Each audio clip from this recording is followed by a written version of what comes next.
الافتتاحات اللي بتتم النهارده دي بدايه لجمله افتتاحات على مستوى المحافظه في كل المجالات، من شباب ورياضه وتعليم ومدارس وصرف صحي وطرق وثقافه ومكتبات.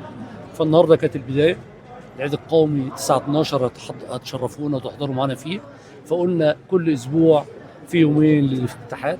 النهارده اول يوم في الافتتاحات بتاعتنا، وبدأناها بمكتبة مصر العامة لما لها من مكانة ثقافية وتعليمية وحاجة ممتازة جدا في محافظة الأقصر.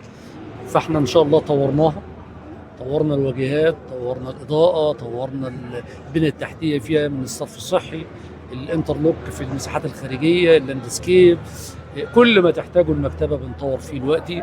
فكان ده افتتاح النهاردة للمكتبة. طلعنا بعد كده لسوق اليوم الواحد في نجع الطويل.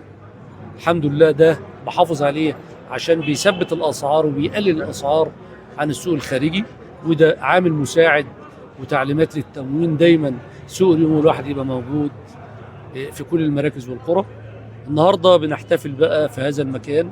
المكان ده كان من فتره قريبه جدا كان مكان مهمل ومهجور، استغلناه تحت الكوبري بالتنسيق مع وزاره النقل وهيئه الطرق والكباري.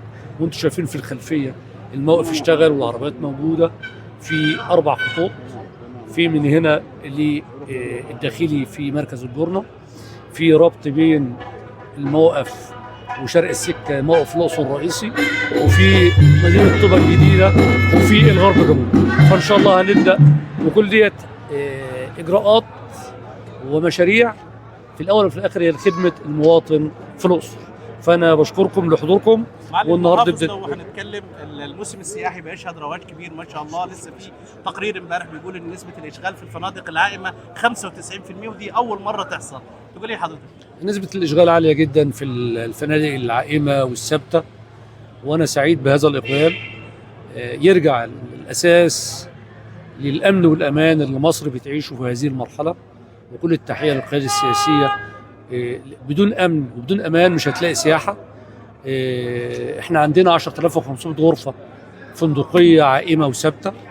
ان شاء الله احنا بنتمنى على 2030 تبقى 15000 غرفه، وفي اراضي نازله قريب هذا الشهر لزياده عدد الغرف الفندقيه ان شاء الله، لان احنا محتاجين نزود الغرف الفندقيه.